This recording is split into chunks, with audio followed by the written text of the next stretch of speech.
اللہ تبارک و تعالی نے قرآن حکیم میں ارشاد فرمایا ہے کہ اے میرے مومن بندو، زندگی میں جب تمہیں مشکلات گھیر لیں، آزمائشیں چاروں طرف سے تمہارا گھیراؤ کریں، تو اس موقع پر اگر تم چاہو کہ کوئی چیز تمہاری مددگار بن جائے تو پھر تم نے اس طرح کرنا ہے کہ صبر اور نماز سے مدد طلب کر لیں۔ یا ایھا الذین آمنوا استعینوا بالصبر والصلاۃ، اے ایمان والو صبر اور نماز سے استعانت کرو، مدد مانگو۔ ان اللہ مع الصابرین، بے شک اللہ صبر کرنے والوں کے ساتھ ہے۔ صبر اور نماز سے تم مدد طلب کرو، مدد مانگو، اللہ صبر کرنے والوں کے ساتھ ہے۔ ایسا نہیں ہو سکتا کہ زندگی میں انسان کو مشکل نہ آئے، یہ ممکن نہیں۔ لیکن ہوتا یہ ہے کہ لوگ مشکلات کے آنے پر اس طرح کا رویہ اپناتے ہیں کہ مشکلات بڑھ جاتی ہیں۔ مشکل کے آنے پر جو آدمی بیمار ہو گیا تو اس نے مشکل کو اور مشکل بنا لیا۔ کسی شخص نے بڑے سخت لب و لہجے کے ساتھ آپ کے ساتھ گفتگو کی اور آپ نے جب اپنا بلڈ پریشر بہت ہائی کر کے اس کو جواب دیا تو آپ نے اس مشکل کو اور زیادہ بڑھا لیا۔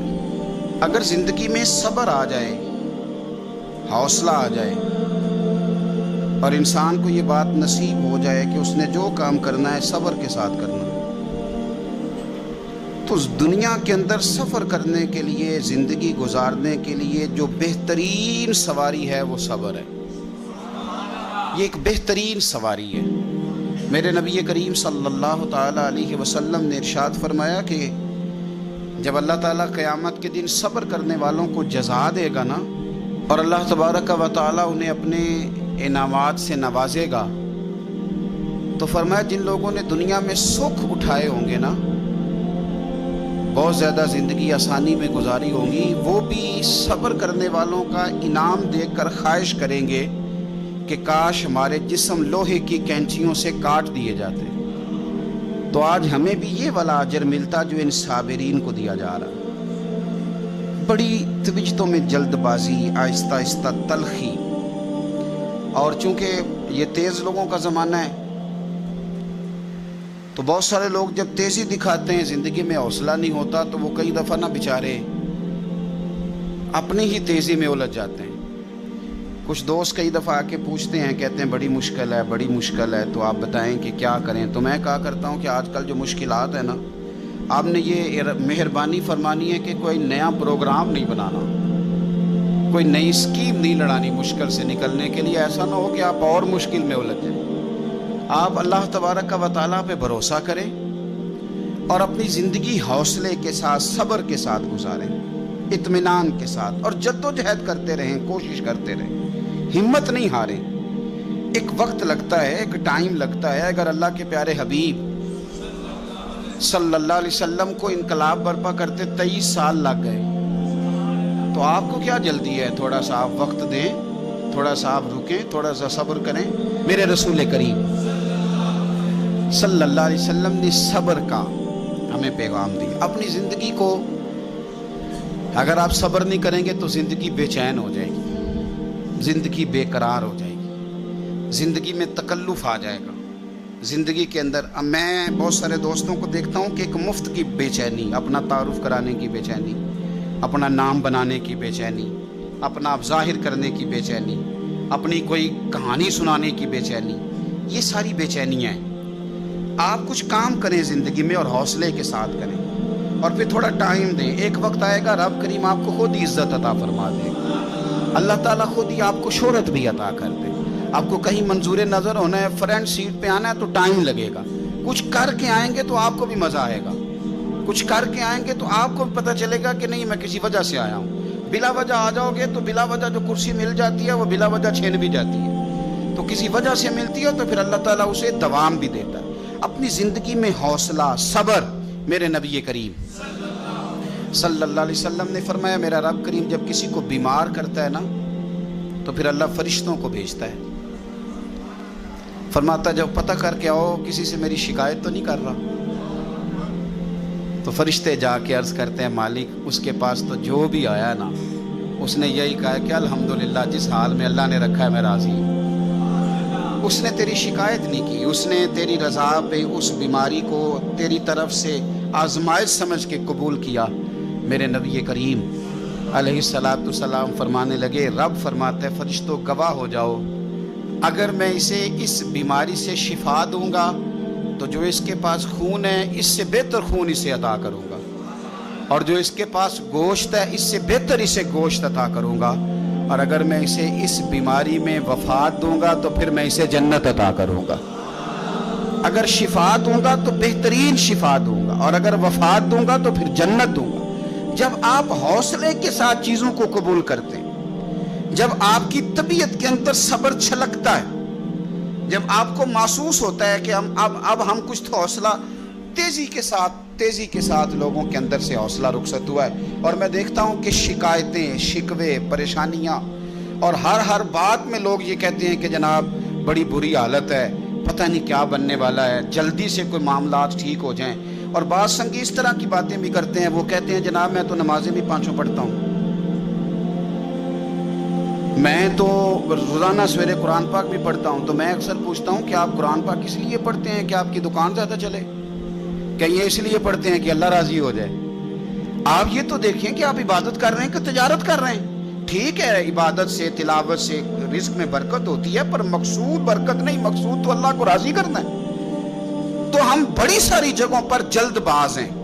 دیکھو اللہ تبارک و تعالیٰ نے ہر چیز کا ایک وقت مقرر کیا ہوا ہے, اور اپنے وقت پر وہ چیز انسان کو نصیب ہو جاتی. اگر آپ کے مزاج میں تحمل ہو, اگر آپ کی آج ٹانگ خدا نخواستہ کسی کی ٹانگ فریکچر ہو جاتی ہے تو کوئی ٹیکا ایسا نہیں بنا کہ ابھی لگے گا اور 20 منٹ کے بعد آپ اٹھ کے چلنے لگ جائیں گے. ایسا ہو سکتا نہیں. آپ کو آپریٹ کرانا ہے, 1 مہینہ دینا ہے, دوائی کھانی ہے, پٹیاں کرانی ہیں, وہ اپنے وقت پہ جا کے ٹھیک ہوگی. پھر بھی آپ کو نارمل چلنے پھرنے کے لیے ٹائم دینا پڑے گا. کوئی بھی چیز ہے وہ ٹائم لیتی ہے, ہمیں جلدی بڑی ہے. میرے نبی کریم صلی اللہ تعالیٰ علیہ وآلہ وسلم نے ارشاد فرمایا کچھ لوگ ایسے ہوں گے قیامت کے دن کہ اللہ تعالیٰ کی طرف سے منادی ہوگی, اس کو امام غزالی نے احیاء العلوم میں لکھا ہے, منادی ہوگی کہ فضیلت والے لوگ کدھر ہیں. فرشتے پوچھیں گے فضیلت والے لوگ کدھر ہیں. تھوڑے سے لوگ ہوں گے جو جلدی جلدی سے اٹھیں گے اور وہ جنت کی طرف جانے لگیں گے. تو فرشتے ان سے پوچھیں گے بھئی تم فضیلت والے بھی ہو اور جلدی جلدی جنت میں جا رہے ہو, تو بتاؤ تو صحیح تم اصل میں ہو کون؟ تو وہ کہیں گے ہم وہ لوگ ہیں جن پر ظلم کیا جاتا تھا تو ہم صبر کرتے تھے, اور اگر کوئی تکلیف دیتا تھا تو ہم اسے معاف کر دیتے تھے, اور اگر کوئی جہالت کرتا تھا تو ہم جواب میں بردباری کرتے تھے. بس اس کی برکت سے اللہ نے فضیلت والے بھی بنا دیا ہے اور جنت بھی عطا کی جا رہی ہے. تو اگر آپ میں نہ درگزر ہے نہ حوصلہ ہے, دیکھیں مفسرین کرام نے اور سیرت نگاروں نے ایک بحث چھیڑی ہے کہ اللہ تعالیٰ نے فتح مکہ پہ غلبہ میرے نبی کریم علیہ السلام کو عطا فرمایا. مفسرین کہتے ہیں کہ بتاؤ اگر غلبہ اہل مکہ کو ہوتا تو پھر وہ کیا کرتے؟ اگر خدا نہ خواستہ ان کی طرف معاملات جاتے تو کیا حال ہوتا؟ اب حضور آئے ہیں مکہ مکرمہ کے اندر فاتح بن کے. کئی دفعہ نہ سکھ بھول جاتے ہیں, دکھ نہیں بھولتے. کسی کمرے سے آپ ڈر گئے ہو نا کسی وقت, تو آپ دوبارہ جب بھی اس کمرے میں جائیں وہ ایک چھوٹا سا خوف ضرور محسوس ہوتا ہے. کسی بندے نے تلخ بات کی ہو نا تو وہ پوری طرح بندہ اس کو بھلا نہیں سکتا, کبھی نہ کبھی وہ بات دوبارہ یاد, وہ بندہ سامنے آئے یا وہ مقام ہی سامنے آئے. تو اہل مکہ نے تو کوئی کسر نہیں چھوڑی تھی, قریش نے ہاتھ کر دی تھی. اب سرکار گھوڑے پہ بیٹھے ہیں اور سارے ہاتھ باندھے سامنے کھڑے ہیں, تو ساری چیزیں میرے نبی پاک کے سامنے, لیکن ذرا میرے محبوب کا صبر دیکھنا. پوچھا جا رہا ہے کہ یا رسول اللہ آپ کیا سلوک کریں گے؟ تو حضور نے کیا فرمایا؟ فرمایا وہ سلوک کروں گا جو جناب یوسف نے اپنے بھائیوں کے ساتھ کیا تھا. حضرت یوسف نے کیا سلوک کیا تھا؟ جناب یوسف علیہ السلام کے بھائیوں نے تھپڑ بھی مارے, کنویں میں بھی پھینکا, بیچ بھی دیا. بڑا مشکل کام ہوتا ہے بک جانا. کسی شہزادے کی بولی لگے مصر کے بازار میں, اور یار اس درد کو سمجھو. کسی کے گھر کی بولی لگ رہی ہو تو عورتیں تڑپ اٹھتی ہیں، کسی بندے کی بولی لگ رہی، اتنی تکلیف سے ہی حضرت یوسف نے اب بادشاہ بن گئے، قحط پڑ گیا سارے علاقوں میں۔ حضرت یوسف اللہ کے نبی تھے، انہیں پہلے سے خبر تھی قحط پڑے گا، انہوں نے غلہ جمع کر لیا، اب چوکیاں بنا دی، باہر سے لوگ آئیں گے مصر میں غلہ خریدنے، تو آپ نے فرمایا جو جس علاقے سے بھی آئے اسے پوچھنا کہاں سے آیا ہے اور کیا لے کے آیا ہے، سونا لایا، چاندی لایا کہ کیش لایا، پوچھنا۔ لیکن فرمایا جب آئے نا کنان کے لوگ، بھائی بھائیاں دے ویری ہوندے پر بھائی بھائیاں دیاں باواں، اگر کنان کے لوگ آئے نا یعنی بھائی آئے، ان کو تو نہیں نا بتایا فوجیوں کو کہ بھائی آئے، فرمایا اگر کنان والے آئے نا تو یہ پوچھ لینا کہاں سے آئے ہیں، اور اگر وہ کہیں کنان سے آئے ہیں تو پھر یہ نہ پوچھنا کیا لے کے آئے ہیں، ان کا پردہ قائم رکھنا، یہ نہ پوچھنا کیا، بس آنے دینا۔ اور وہ آ گئے، ان سے پوچھا نہیں کسی نے، جب آ گئے تو حضرت یوسف نے بہانے سے بھائی بھی روک لیا، غلہ بھی زیادہ دیا، اور جو انہوں نے پیسے دیے تھے وہ بھی دوبارہ بوریوں میں ڈال دیے، پھر اپنے والد کو اور بھائیوں کو بلا بھی لیا، بات طے بھی ہو گئی۔ تو اب بھائی گردنیں جھکا کے کھڑے تھے، یوسف ہمارے ساتھ کیا سلوک کرنا ہے؟ تو کہا کچھ بھی نہیں کرنا، تم میرے بھائی ہو، میرے رسول کریم صلی اللہ تعالیٰ علیہ وآلہ وسلم نے فرمایا مکے والوں تمہارے ساتھ وہی سلوک کروں گا جو جناب یوسف نے اپنے بھائیوں کے ساتھ کیا تھا۔ میرے بھائی تھوڑا صبر تو پیدا کرنا، حوصلہ پیدا کر۔